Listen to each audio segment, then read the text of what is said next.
servicios informativos de Navarra Televisión. Movimientos en los partidos que sustentan al gobierno en torno a las oposiciones en educación. Podemos acepta las explicaciones del consejero y se muestra ahora favorable. Izquierda-Esquerra se mantiene como el único grupo contrario. Esta distribución, de acuerdo con el análisis realizado por los técnicos, que estamos haciendo polémica de una propuesta, no de una decisión cerrada. Igual el voto correcto del lunes hubiera sido una abstención por la falta de información, no por otra cosa. Retire ese reparto y vaya usted a negociar donde toca, que es en la mesa sectorial de educación. Hola, ¿qué tal están? Muy buenas noches. El gobierno mantiene que su decisión se basa exclusivamente en criterios técnicos y la oposición le insiste en que dé a conocer esos informes que avalan esa OPE. Hoy en el Parlamento, además, se han analizado los 100 primeros días del gobierno. Que es satisfactorio también el hecho de haber superado en estos poco más de 3 meses la realidad cierta de un apagón ejecutivo que hemos sufrido en la legislatura anterior. De transmitir confianza. Ahí es donde este descabalado cuatripartito, lejos de acercar, fracasa. España ha remitido a Bruselas un informe que dice que todas las fábricas automovilísticas del grupo Volkswagen en nuestro país cumplen con los requisitos legales. El gobierno central asegura que no ha detectado irregularidades en los motores. Un estudio del think tank Civismo vaticina que la reforma fiscal puede suponer para Navarra un empobrecimiento general y la vuelta incluso a la recesión económica. Concluye que los navarros tendrán que pagar más IRPF que vascos, riojanos o madrileños. Navarra sí, pues se va a empobrecer. Y yo lo que creo es que detrás de eso hay una motivación política. Y Navarra ha sido agraciada con 1.240.000 euros en premios del sorteo de la 11 de anoche.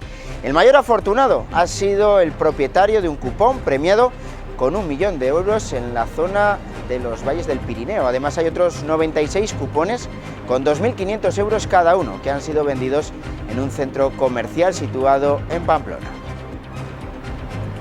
Un incendio ha afectado al tejado de una vivienda en Noain y en principio no hay personas afectadas. El fuego ha comenzado a las 2 menos cuarto de esta tarde en una vivienda de la calle San Juan. Ha habido también otro incendio en Elizondo.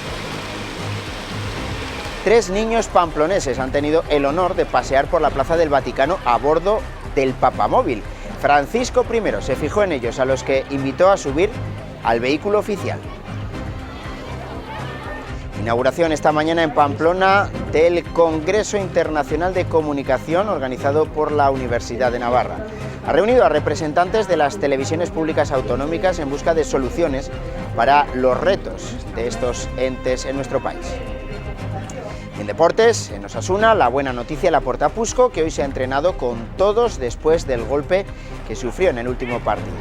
Martín ha sometido a sus jugadores a una sesión intensa de trabajo. Quiere recuperar el tono físico de los primeros meses de la competición en los que el equipo obtuvo sus mejores resultados.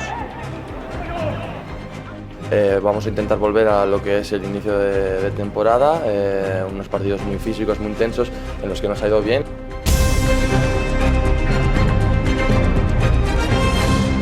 El Gobierno de Navarra mantiene la oferta pública de empleo en educación en los mismos términos en los que la presentó el consejero el pasado viernes. Hoy le hemos escuchado desde entonces tras toda la polémica surgida.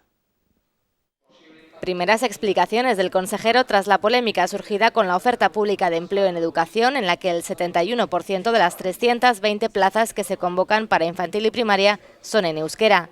Mendoza justifica el reparto por el PA y asegura que se sustenta solo en criterios técnicos. La masiva implantación de este programa es lo que está generando, ya desde su comienzo, un excedente de maestros de castellano que se van quedando sin plazas, datos de los cuales ya era consciente el gobierno anterior en febrero de 2013, porque las plazas no se convocan nunca en función de la distribución sociológica de los alumnados, sino en función de las necesidades educativas. Y no que me haga duda que, a pesar de esta discrepancia, seguiremos trabajando todos juntos en el marco del acuerdo de gobierno que tenemos. Palabras corroboradas por la presidenta del Gobierno, que dice que se trata todavía de una propuesta. Que estamos haciendo polémica de una propuesta, no de una decisión cerrada, hemos reconocido. Quizá no ha sido la manera de explicarlo correctamente ante el conjunto de la opinión pública, pero en cualquier caso, al fondo de la cuestión solo debe producirse por elementos o por criterios o por argumentos técnicos. Y estas explicaciones han convencido a Podemos, que ahora rectifica y dice que en un principio rechazó la OPE por falta de información. Igual el voto correcto del lunes hubiera sido una abstención por la falta de información, no por otra cosa. A quien siguen sin convencer es al cuarto de los partidos que sustentan al gobierno. Izquierda Esquerra le sigue pidiendo a Mendoza que rectifique. Retire ese reparto y vaya usted a negociar donde toca. La desproporción es evidente, es tan evidente que usted mismo es que está limitando el acceso a la función pública de una parte de la población y eso es muy grave y muy peligroso. Una rectificación que también exigen los grupos de la oposición en pleno. No se puede utilizar el sistema educativo para imponer un proyecto nacionalista en Navarra. No se puede discriminar, señora Barcos, al 90% de la población navarra que no sabemos euskera. Esperábamos una oferta pública de empleo parcial, pero ni en los peores presagios podíamos entender esta cantarata identitaria. Que esta OPE para nada se ajusta a los criterios técnicos y para nada a las necesidades reales de la sociedad. A lo que EH Bildu responde. Si hay que dar los pasos, se tienen que dar. Que no nos podemos quedar, no podemos estar miedosos cada vez que el régimen o sus aliados planteen fuegos en torno a esos cambios. La oferta pública de empleo ha centrado el debate parlamentario, protagonizando 4 de las preguntas al Ejecutivo foral. Este debate se ha intensificado entre la presidenta del Gobierno y el portavoz de Unión del Pueblo Navarro. Barcos acusa a los regionalistas de haber escondido un informe de 2013 que recomendaba la revisión del PAI. Esparza le ha dicho a Barcos que se ha quedado sola en la defensa de la oferta pública de empleo. Convocaron 50 plazas en inglés a sabiendas de que no podían hacerlo, que convocaron 20 plazas en castellano y 30 plazas en euskera. Por cierto, ni una sola plaza de castellano en educación infantil, ni una sola plaza, porque el informe que ustedes tenían les decía que el excedente evidentemente les llevaba con seriedad, con rigor, a no generar. La han dejado sola. Podemos e Izquierda Unida la critica en el fondo y en las formas. Bildu en las formas, que es que no son las adecuadas. Es decir, ha pasado, yo si fuera el señor Araiz entiendo que estará preocupado, lo ha pasado por la izquierda, está en el extremo, se ha quitado la careta, señora Barcos. La presidenta, que ha hecho balance en el Parlamento de sus 100 primeros días de actividad en el Gobierno, Barcos ha enumerado las medidas adoptadas en cada uno de los departamentos que lo conforman para concluir que se ha puesto freno, ha dicho, al parón ejecutivo en referencia al Gobierno anterior.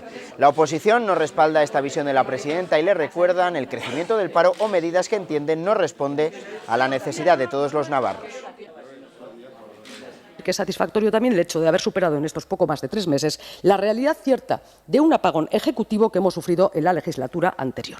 Y, por supuesto, satisfacción por el trabajo de revisión que se está haciendo de algunos modos y maneras instalados en el día a día de esta sociedad que necesitaban una nueva acción de gobierno y urgente. No se trata de infundir miedo, que la presidenta intenta disipar con sus retóricas afirmaciones, sino de transmitir confianza. Ahí es donde este descabalado cuatripartito, lejos de acercar, fracasa. La señora Barcos dijo en su investidura que era una presidenta abertzale en una comunidad no abertzale y dijo también que quería gobernar para todo el mundo, pero hasta ahora no lo está cumpliendo. La mesa del Parlamento, que ha nombrado a Idoia Tajadura como nueva letrada mayor de la Cámara, nombramiento al que ha votado en contra UPN. Además, el PSN dice que no se han dado explicaciones y que supondrá que el Parlamento gaste unos 100.000 euros entre sueldo y seguridad social. Tajadura, designada a propuesta de la presidenta Aznárez, sustituye a Miguel Esparza, que ha sido cesado en el cargo. Podemos, partido de Aznárez, aseguró el otro día que el cambio político requiere de aires nuevos también en la asesoría jurídica del Parlamento. Además, en el Pleno, el vicepresidente ayer ha confirmado que el Gobierno va a elaborar en 2016 un informe en el que se estudien las posibilidades legales, requisitos y condiciones para crear una entidad pública que pudiera desarrollar actividades financieras, según viene recogido en el acuerdo programático. Por otra parte, y a pregunta de Podemos, el consejero Mikel Aramburu, de Hacienda, ha afirmado que el Gobierno trabaja en renegociar las condiciones de la deuda.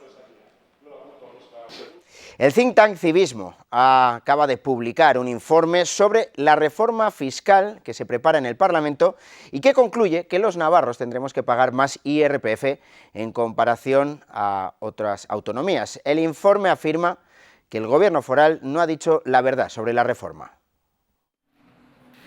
El informe de Civismo asegura que todas las rentas brutas desde 19.500 euros hacia arriba tendrán que pagar más IRPF. No solo las clases medias, también los mileuristas saldrán castigados. En un sueldo de 1.600 euros que tengan que pagar 500 euros casi al mes en IRPF. Y también las familias con niños tendrán que pagar más. Así, una familia navarra con 2 hijos, con una renta inferior a 16.000 euros brutos, tendrá que pagar hasta 500 euros más que esa misma familia en Madrid. O sea, es cruel, ¿no? O sea, la gente que tiene niños, que tiene la generosidad en estos tiempos de tener 2 o 3 niños, que le machaquen frente a comunidades como Madrid, ¿no? O sea, las diferencias son abismales. Con este castigo fiscal, los autores del informe prevén un éxodo masivo. Todo el que pueda se irá de Navarra. Los que ganan 60.000 euros, que tampoco es para echar cohetes porque son brutos, es que esos se van a salir corriendo. En Navarra van a quedar rehenes fiscales, los que no puedan irse. Civismo cree que detrás de la reforma fiscal hay una clara intención política.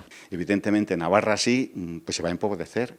Y yo lo que creo es que detrás de eso hay una motivación política de que si Navarra se empobrece, pidamos el rescate a nuestros hermanos vascos. Según este informe, la reforma no solo sube el IRPF, también otros impuestos como el de patrimonio o el que grava los hidrocarburos.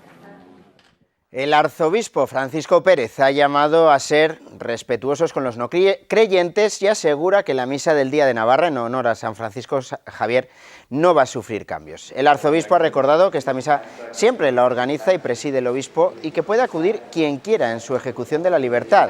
Uxue Barcos, la presidenta, coincide con el arzobispo en que corresponde a la Iglesia organizar este acto, pero que siendo un día importante para Navarra, el Gobierno va a estar presente. El próximo día 3 de diciembre, Día de Navarra y Día de San Francisco Javier, el Gobierno acompañará a la comunidad católica en uno de sus actos centrales, como lo ha sido siempre, como es la misa de San Francisco Javier, con una delegación.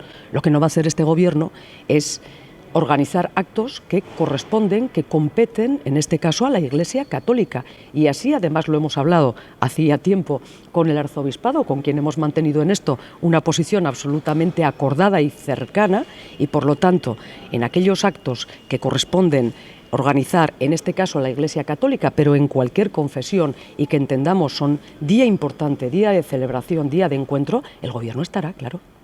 Una presidenta que se ha referido a la situación en Cataluña. Asegura que la solución pasa por el diálogo y también que estaba de más el recurso al Constitucional interpuesto por el Gobierno central.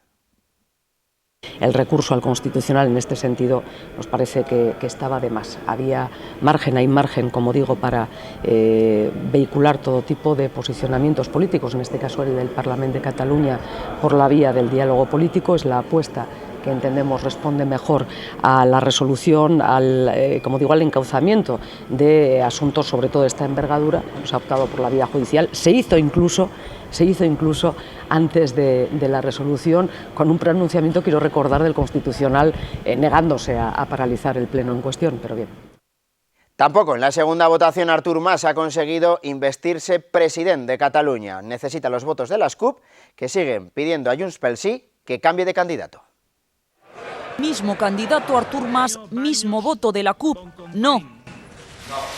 No. Segundo fracaso de Mas para volver a sentarse en el sillón de presidente, y eso que el candidato ha metido prisa. No. A Catalunya li cal un govern definitiu i sense trigar gaire. Som 72.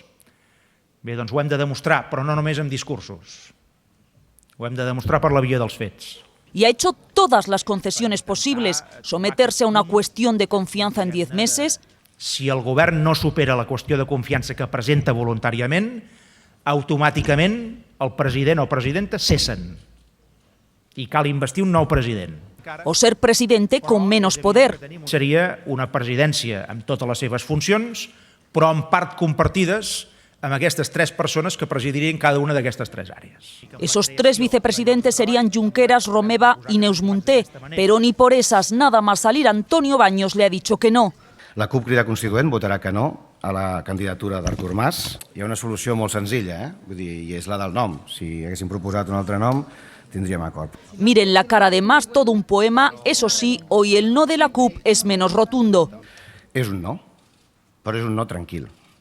Diem no avui amb la certesa de que el sí important, el sí a la República, ni es debat, ni s'acaba ni s'esgota aquest matí. ¿Por qué Baños deja la puerta abierta a un acuerdo? Las elecciones anticipadas no son su opción. Té tot el nostre temps per arribar a un acord sòlid de formar govern i en aquesta feina estem totalment compromesos. Perquè creiem, i ho diem seriosament, que les eleccions anticipades són reaccionàries, no són revolucionàries. Turno de Mas responde a Baños con humor. Un no tranquil, molt bé. Jo, miri, ara li diria que prefereixo un sí intranquil que no pas un no tranquil. Momento relajado, pero la tensión aumenta. Miren esta imagen en pleno hemiciclo. Mas, Romeva, Junqueras y miembros de Convergencia. Caras muy serias. Romeva se tapa la boca, gestos de Mas que no para de hablar. La situación se les complica. Tienen 2 meses para intentar formar gobierno.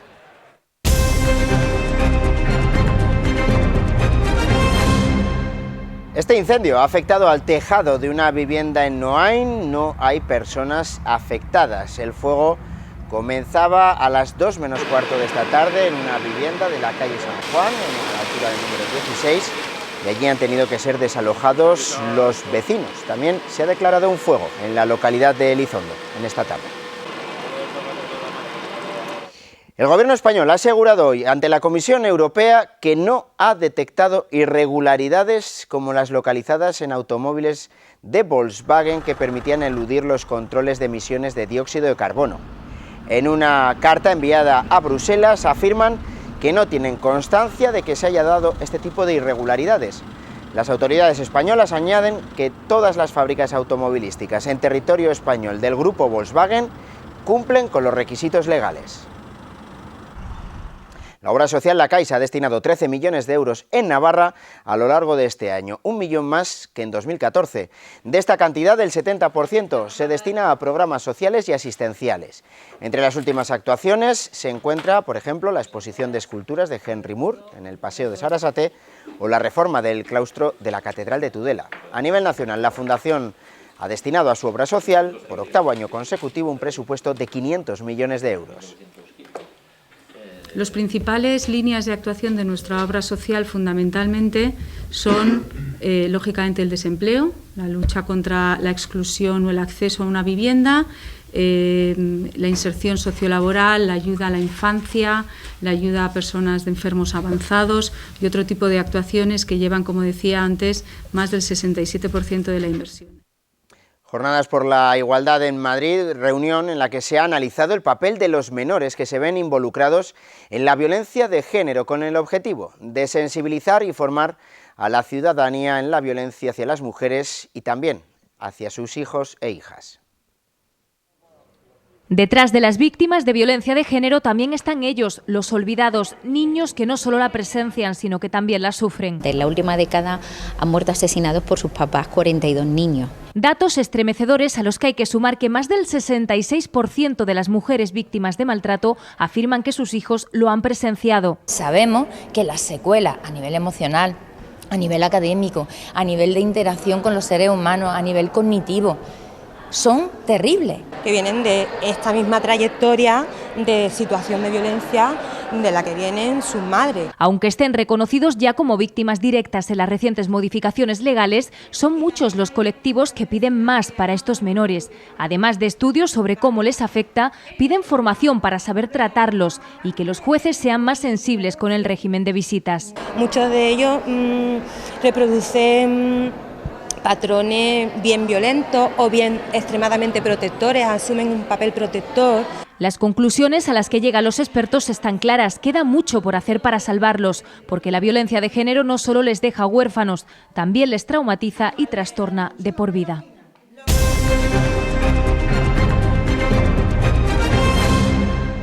Los 3 hijos de una familia pamplonesa han tenido el honor de pasear por la Plaza del Vaticano a bordo del papamóvil. Francisco I, en una de sus paradas en ese paseo, se fijó en los 3 menores a los que invitó a subir al vehículo oficial. Los tres estuvieron sentados en la parte trasera del coche durante unos 20 minutos, mientras el Papa saludaba a los congregados en la plaza.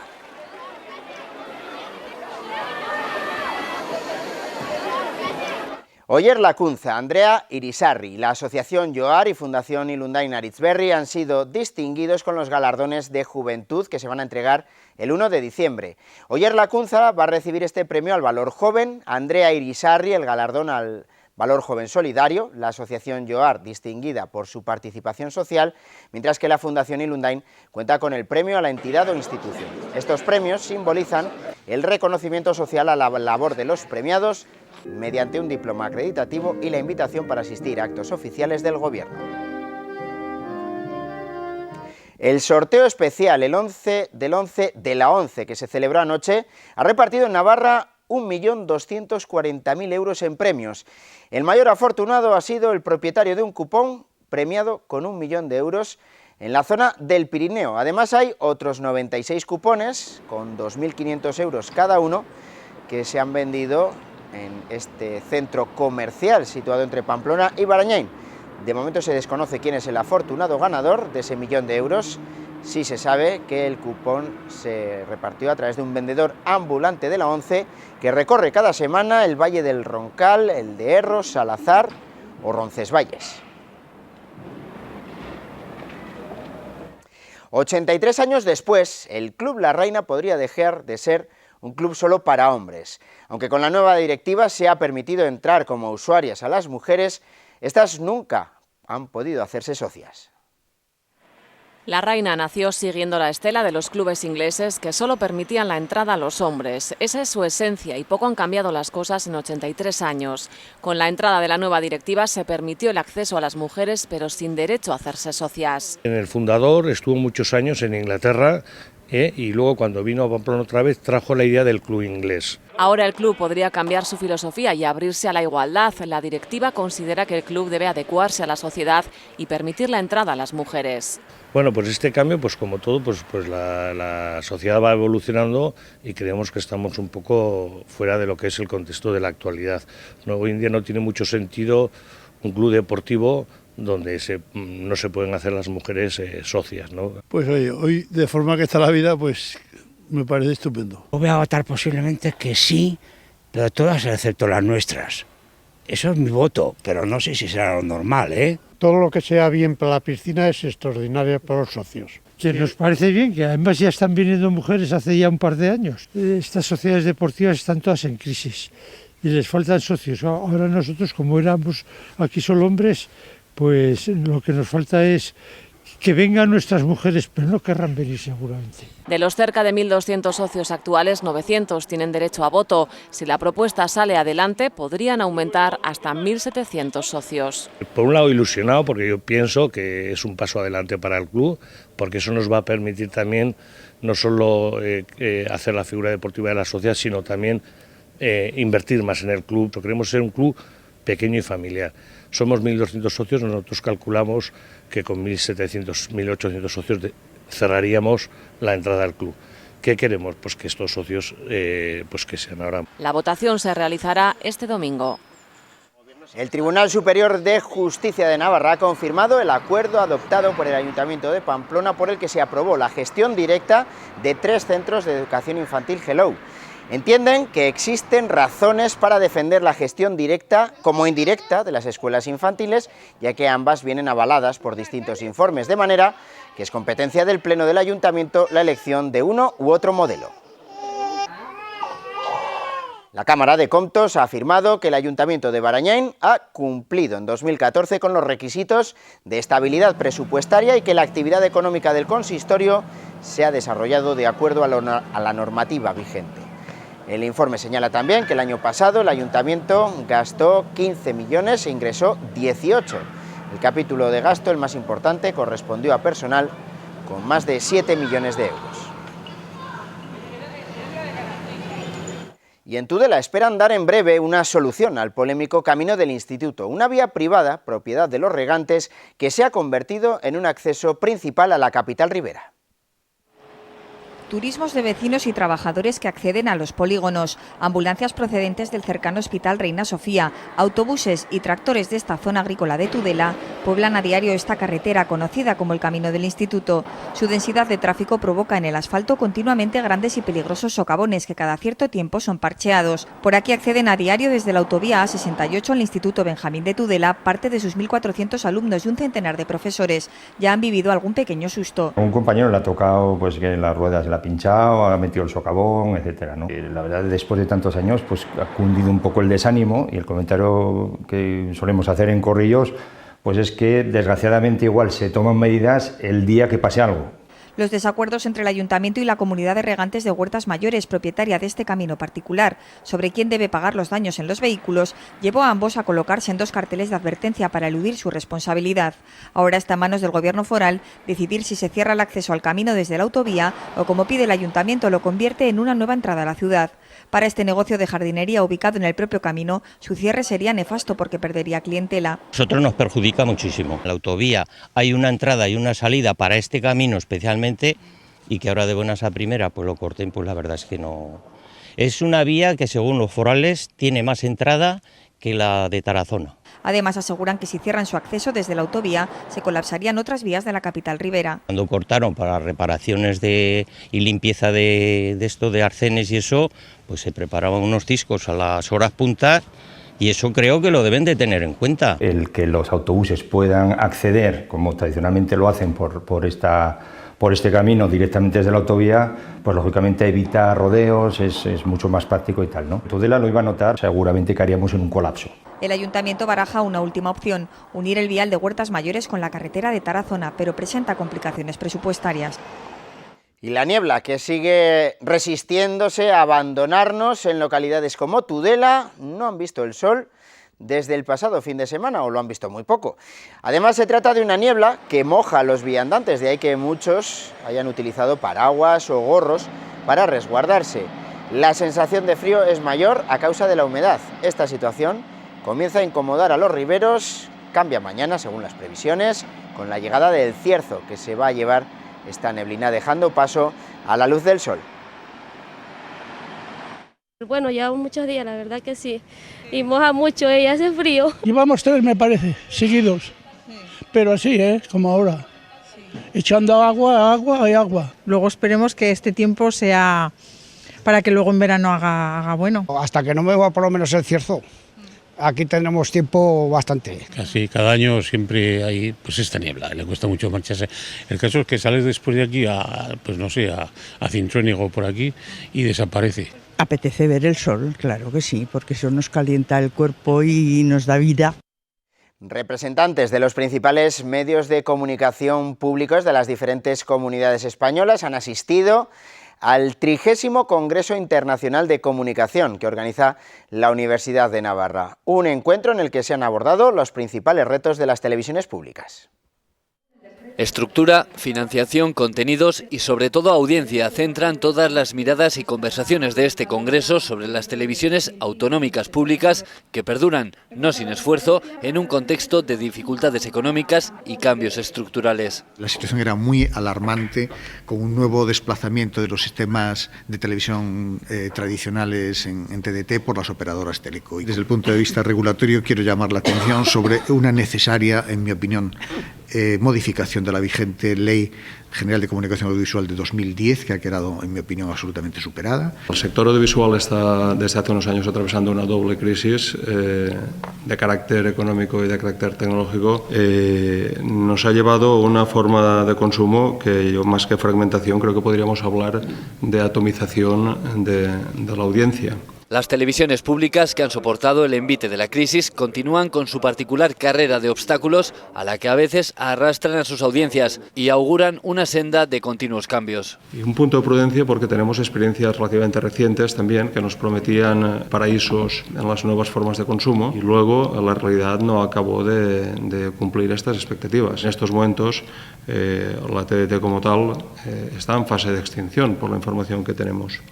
Le puede quedar 10, 12, 15 años, dicen. Aunque tranquilos, porque los principales directores de las televisiones públicas autonómicas defienden la simpleza de la televisión inteligente. Y por lo tanto, en mi opinión, las futuras televisiones inteligentes, de verdad, solo serán inteligentes a la medida en que sean fáciles de usar. Internet y las nuevas plataformas móviles son los principales retos a corto plazo y encontrar un modelo de financiación solvente sin depender tanto de la aportación pública como de la comercialización de los productos propios es y seguirá siendo la batalla principal a medio y largo plazo.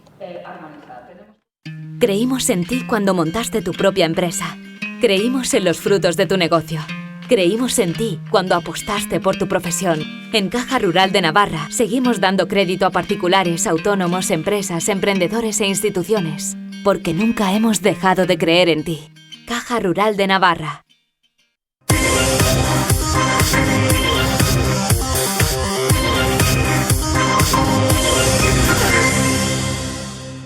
Osasuna afronta desde una posición de privilegio la minicrisis de resultados. 2 partidos seguidos perdidos y un solo punto de los últimos 9. Martín intenta reforzar físicamente a sus futbolistas. Trabajo intenso y más duro. La plantilla se está sometiendo a cargas de entrenamiento que ponga a los futbolistas en el punto en el que estaban en los 2 primeros meses de competición, cuando consiguieron los mejores resultados. Y eso nos va a dar más resistencia, más físico para encarar los partidos con otra ideología, ¿no? Yo creo que vamos a intentar volver a lo que es el inicio de temporada, unos partidos muy físicos, muy intensos, en los que nos ha ido bien. El debate se ha abierto en torno a la conveniencia o no de mantener el sistema con 3 centrales y 2 carrileros. Los jugadores no están preocupados por este aspecto porque consideran que son capaces de responder ante cualquiera de ellos. Con el sistema que estamos utilizando nos está yendo bien, pero también hemos utilizado un 4-3-3 y con 2 pivotes y nos ha funcionado igual de bien. Entonces yo creo que este equipo se puede adaptar a cualquier sistema y le puede ir bien con cualquier tipo de formación. El Mallorca no ha ganado ningún partido fuera de casa, pero ha conseguido empatar en la mitad de los disputados. El año pasado, rojillos y bermellones firmaron uno de los partidos más espectaculares, lleno de goles. El año pasado fue un partidazo y bueno, ojalá se pueda repetir, si puede ser encajando menos goles, pero bueno, mientras se gane, está bien. Puchco, que sufrió un fuerte golpe en el partido de Elche, ha trabajado con todo el grupo, por lo que parece de nuevo disponible para el entrenador. La Audiencia de Navarra ha confirmado los embargos decretados por el juez Otamendi de bienes donados por parte del expresidente Archanco a uno de sus hijos, así como de 150.000 euros depositados por su esposa como fianza para eludir la prisión provisional. Desestima así un recurso tendente a la devolución de ese dinero a la mujer, así como otro recurso por la donación sobre la mitad de un piso situado en Pamplona. La buena racha de resultados del Planasa Navarra se vio frenada anoche en el Polideportivo Pumarín, casa del Oviedo. Los de Sergio Lamúa perdieron por 72-63, una derrota que se fraguó en el acierto desde la línea de triples de los locales. El extraordinario acierto exterior del Oviedo sacó del partido demasiado pronto a los navarros, quienes tiraron de amor propio en la recta final del encuentro para, a base de carácter, intensidad y buen juego, maquillar un resultado demasiado desfavorable. Pocas conclusiones se pueden sacar de un partido que estuvo condicionado desde el primer momento por la impresionante puntería de Oviedo desde el perímetro. La primera mitad fue una pesadilla para Planasa Navarra, quien se topó con un rival muy serio en defensa, que además no fallaba desde larga distancia. Evidentemente ellos han sido un equipo muchísimo más agresivo que nosotros, muchísimo más intenso, con ideas yo creo que bastante más claras, pese a que nosotros las teníamos muy claras, pero bueno, el acierto de ellos por su intensidad, por su agresividad en el juego de ataque y las ideas que tenía, y acierto en el triple. Los navarros intentaron mantenerse vivos en el primer cuarto y protagonizaron un amago de reacción en el segundo. Sin embargo, todo fue inútil ante el festival de triples del conjunto asturiano para dinamitar el encuentro. Eso, unido al buen trabajo defensivo, permitió al cuadro local irse al descanso con una diferencia de 20 puntos a favor.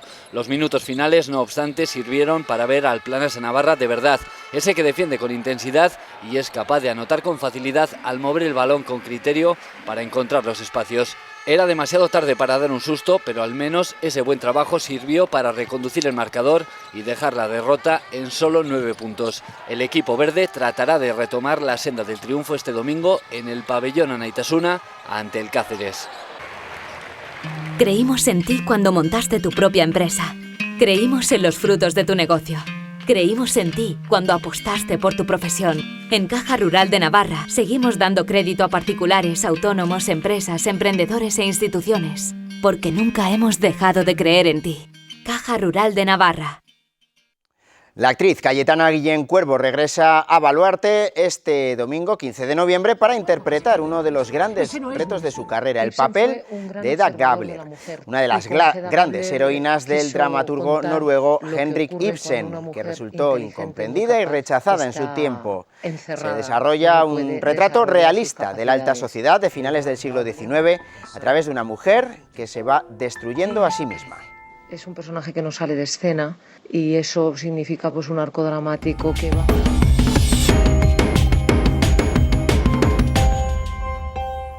Hoy la Universidad de Navarra ha acogido una jornada, unas conferencias y charlas en torno a la Unidad de Europa como proyecto. Jaume Aurel, director del Instituto Empresa y Universidad. Buenas noches y bienvenido. Buenas noches. Europa como proyecto, ¿es una utopía?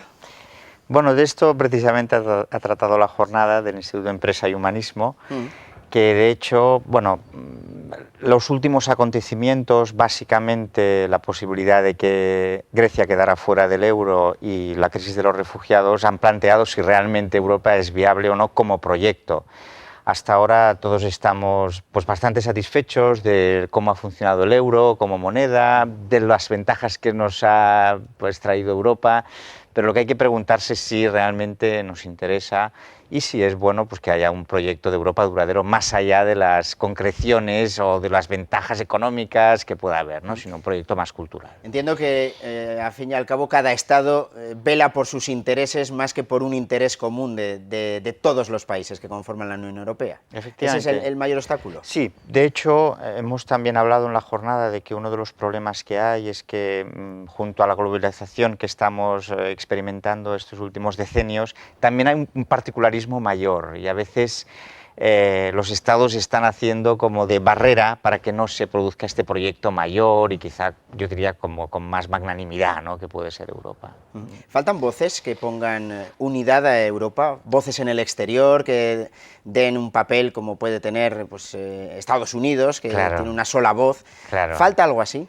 No solo falta una unidad a veces de discurso, sino también líderes capaces de generar un discurso lleno de autoestima, porque uno de los asuntos que ha salido en la jornada es que con el enorme historial, nunca mejor dicho, que tiene Europa y con las enormes adquisiciones sociales de los últimos decenios, es preciso que Europa gane en autoestima, pero para esto necesitas políticos, intelectuales que tengan un discurso realmente atractivo y que hagan superar esta visión partidista que tenemos, que ahora más que partidista es que los estados son los que dominan. Y al final es un equilibrio de poderes de estados, no tanto un proyecto de Europa. ¿Deberían ceder competencias y poderes esos estados? Vamos a ver, yo creo que lo primero que deberíamos ceder todos un poco es cultura, es decir, idea, tener la idea de que Europa puede tener un proyecto común. Y después esto se concretaría en ceder algunas autonomías económicas o lo que sea, pero primero tener la idea de proyecto, que merece la pena, ¿no? Tener este proyecto de Europa. La moneda común, en la que ya tenemos 13 años de experiencia, en 2002 se introdujo, ¿ha sido el punto culmen o se debería avanzar más? Ha salido una idea muy interesante en la jornada, a mí particularmente me ha interesado mucho. Uno de los que estaban ahí debatiendo ha sostenido que Europa nunca ha dado un paso atrás en este tiempo. Ha habido como parones y reflexiones, pero nunca ha habido un paso atrás. Por tanto, yo diría que la moneda única es un paso que se ha dado y ni mucho menos creo que vaya a ser ni la culminación ni que vaya a haber una marcha atrás. Y de hecho el gran interés que han tenido los estados en preservar a Grecia, aunque sea en una situación tan difícil, me parece que muestra que sí, que hay que seguir dando pasos adelante. Estamos hablando mucho de los estados, pero ¿y de los ciudadanos qué percepción tienen? Porque me da la sensación de que muchos ven Bruselas, cuando mencionamos la palabra Bruselas o Europa, como algo lejano, que no tiene poder de decisión sobre nosotros, y parece que no es así. No solo la gente percibe que no tiene poder de decisión, sino que hay demasiada burocracia en Bruselas, ¿no? Y esto ha condicionado un poco la visión positiva que nos ha parecido en la jornada que hay que enfatizar un poco más, la visión positiva, porque una de las cosas que ha salido también es que muchos países del este, por ejemplo Polonia, Hungría, están perdiendo la historia reciente de Europa, lo que Europa ha supuesto para la reacreditación de estos países después de esos años tan difíciles tras el telón de acero. Entonces es curioso cómo lo rápido que se nos pasa la memoria, como a España, por ejemplo, ¿no? que era como una utopía, una gran ilusión entrar en Europa y al poco nos ha entrado el escepticismo. Entonces no habrá un término medio, no habrá una manera de recuperar esa ilusión por el proyecto de Europa que pase por encima de las particularidades estatales, incluso nacionales, digamos, ¿no? dentro de esos estados. Siempre se ha hablado del programa Erasmus, el de intercambio de estudiantes, como una gran forma de hacer Europa. ¿Podría asimilarse a algún otro programa o qué tipo de programas habría que hacer para hacer Europa, como hacían los estudiantes? Ha salido incluso desde luego Erasmus os ha parecido a todos que ha sido una experiencia magnífica, porque bien, ha permitido a estudiantes de unos países conocerles a otros. Incluso ha salido la idea de que Erasmus se proyecte en bachillerato, cosa que a mí particularmente me ha parecido bastante revolucionaria, pero bueno, que a lo mejor se podría estudiar viendo la buena experiencia que ha habido a nivel universitario. Es decir, que esa es una de las propuestas que ha habido, que bueno, queda un poco en el aire porque en el mundo académico siempre lanzamos ideas y es difícil concretar, pero bueno, esa ha sido una de estas. Estábamos, o hemos pasado, o estamos dejando atrás una crisis económica. ¿Europa ha pasado esa crisis de la mano o cada uno ha tirado por su carril? Yo creo que ahí ha habido un poco de falta de solidaridad y a veces es lo que se le ha recriminado a Europa. De todos modos, allí algunos también han opinado que podría haber sido mucho peor para determinados países la crisis, es decir, que a veces planteamos las cosas en términos maximalistas y hay que plantearse qué es lo que hubiera pasado, y desde mi punto de vista hubiera sido mucho peor la crisis, sobre todo para los países más del sur de Europa y los que se han incorporado recientemente a Europa, que es el este. Ahora mismo hay dos retos sobre la mesa principales. Uno, la llegada de refugiados, especialmente desde Siria, también de inmigrantes, sobre todo a España, Italia, Grecia. Y el otro es el de, por un lado están los refugiados y por otro la crisis griega. ¿Cómo afronta Europa? ¿Siempre al dictado de lo que diga Alemania, o Alemania y Francia, o los países poderosos? Sí, realmente allí se ha puesto en manifiesto el peso, sobre todo de Alemania, que está teniendo actualmente, ¿no? Por potencia demográfica, por capacidad de liderazgo también, porque Merkel está apareciendo como, para bien y para mal, como una líder pues, que está llevando adelante, ¿no? Entonces, el caso de Grecia ha sido muy significativo de que en momentos determinados de dificultades grandes Europa ha cerrado filas, ¿no? Es decir, que, oye, no vamos, y eso que hubo precisamente la Empresa y Humanismo, el Instituto, organizó otra edición en Madrid con Hans-Werner Sinn, que es el gran consejero de Merkel para la cuestión, y él era más bien partidario de que Grecia hiciera un paréntesis, quedara fuera del euro. Pero a pesar de voces autorizadas, finalmente se decidió que no.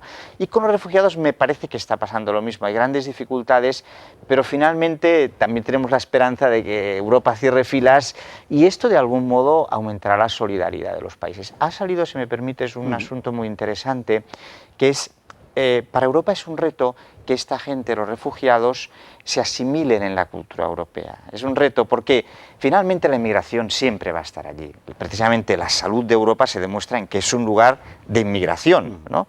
Y por tanto el problema se planteará siempre.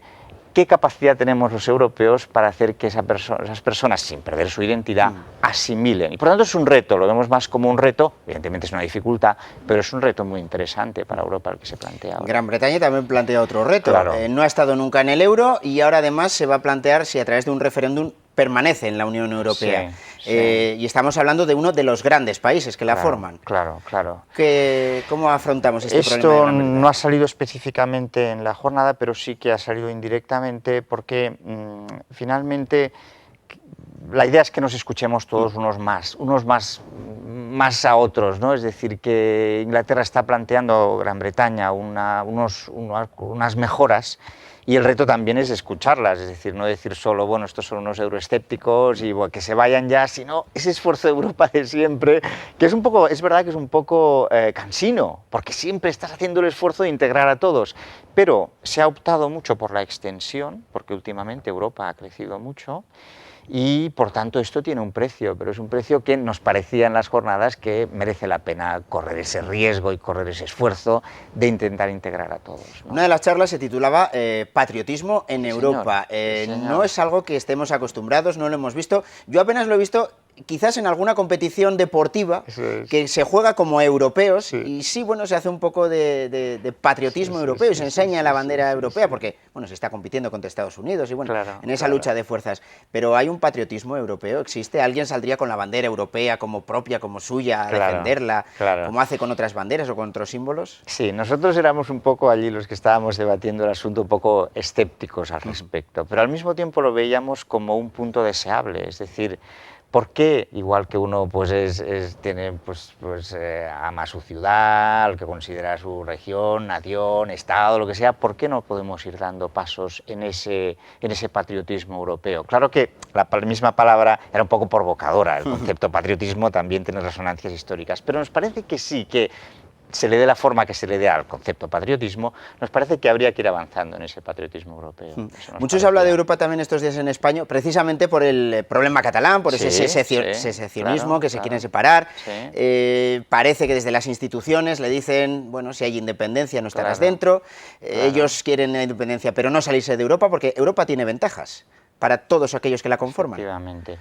Los casos de los particularismos que se están dando incluso dentro de los estados también son una manifestación de que Europa puede solucionar muchos de estos problemas por elevación, porque es verdad que los estados es una realidad muy asentada desde hace 5 siglos en la propia Europa y internacionalmente, pero Europa precisamente tiene esta capacidad de aglutinar grandes voluntades, precisamente históricamente asegurando la particularidad de cada lugar. Es decir, la grandeza de Europa ha sido conjugar el particularismo, la identidad muy fuerte de un lugar muy específico con esa idea grande de Europa, ¿no?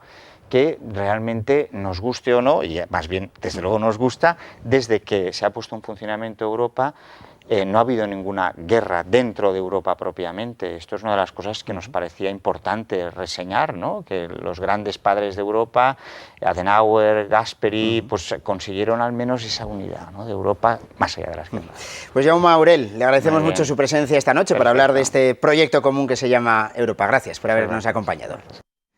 Nosotros en estos instantes finales del informativo lo que hacemos es recordar lo que ha ocurrido en este día, en el que ha habido movimientos en los partidos que sustentan al gobierno en torno a las oposiciones en educación.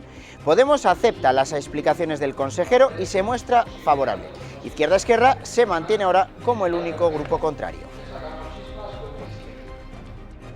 Esta distribución, de acuerdo con el análisis realizado por los técnicos, que estamos haciendo polémica de una propuesta, no de una decisión cerrada. Igual el voto correcto del lunes hubiera sido una abstención por la falta de información, no por otra cosa. Retire ese reparto y vaya usted a negociar donde toca, que es en la mesa sectorial de educación. El gobierno, que mantiene que su decisión se basa exclusivamente en criterios técnicos, y la oposición le insiste en que dé a conocer esos informes que avalan la OPE. Hoy en el Parlamento, además, se han analizado los 100 primeros días del gobierno. Que es satisfactorio también el hecho de haber superado en estos poco más de 3 meses la realidad cierta de un apagón ejecutivo que hemos sufrido en la legislatura anterior. De transmitir confianza. Ahí es donde este descabalado cuatripartito, lejos de acercar, fracasa. España ha remitido a Bruselas un informe que dice que todas las fábricas automovilísticas del grupo Volkswagen en nuestro país cumplen con los requisitos legales. El gobierno central asegura que no ha detectado irregularidades en los motores. Un estudio del think tank Civismo vaticina que la reforma fiscal puede suponer para Navarra un empobrecimiento general y la vuelta incluso a la recesión económica. Concluye que los navarros vamos a tener que pagar más IRPF que vascos, riojanos o madrileños. Navarra ha sido agraciada con 1.240.000 euros en premios del sorteo de la ONCE de anoche. El mayor afortunado ha sido el propietario de un cupón con 1 millón de euros en la zona del Pirineo. También hay 96 cupones con 2.500 euros cada uno vendidos en este centro comercial. Un incendio ha afectado al tejado de una vivienda en Noain y no hay personas afectadas. El fuego ha comenzado a las 2 menos cuarto de esta tarde en una vivienda de la calle San Juan. Se ha originado también otro incendio en Elizondo. Inauguración en Pamplona del 30º Congreso Internacional de Comunicación, organizado por la universidad. Ha reunido a representantes de las televisiones autonómicas públicas en busca de soluciones para los retos que tienen en nuestro país. Y en Osasuna, la buena noticia, la porta Pusco, que hoy ha entrenado con todos después del golpe que sufrió en el último partido. Martín ha sometido a sus jugadores a una sesión intensa de trabajo porque quiere recuperar tono físico.